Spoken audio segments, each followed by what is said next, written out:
Bangladesh sports journalist অ্যাসোসিয়েশনের আয়োজনে football টুর্নামেন্টে অংশ নেয় দেশের ৩২টি গণমাধ্যম।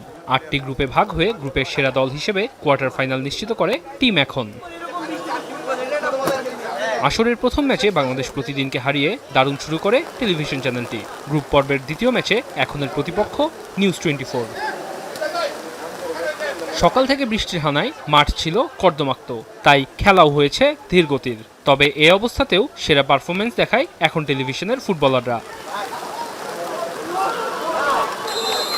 প্রথমার্ধেই টেলিভিশনটির বিশেষ প্রতিনিধি মুজাহিদ শুভর গোলে এগিয়ে যায় এখন। ১-০ গোলে এগিয়ে শেষ হয় প্রথম ৮ মিনিট। ম্যাচের দ্বিতীয়ার্ধের প্রথম দিকেই ডিফেন্সের ভুলে সমতায় ফেরে নিউজ 24। এরপর আর কোনো গোল না হলে খেলা গড়ায় টাইব্রেকারে। সেখানে প্রথম সুযোগেই এগিয়ে যায় এখন। এরপর তৃতীয় সুযোগ মিস করেও খেলায় টিকে থাকে এখন টেলিভিশন। এরপর প্রতিপক্ষ দল ৫ বারের সুযোগে ২টিতে গোল করে। অন্যদিকে ১ গোল বেশি দিয়ে অর্থাৎ ৩-২ ব্যবধানে ম্যাচ জিতে শেষ ৮ নিশ্চিত করে এখন টেলিভিশন। টাইব্রেকারে দলকে জিতিয়ে ব্যাক টু ব্যাক ম্যাচ সেরার পুরস্কার পায় টেলিভিশনটির সিনিয়র নিউজরুম এডিটর প্রধাংশু বর্মন। শনিবার কোয়ার্টার ফাইনালে মাঠে নামবে টিম এখন।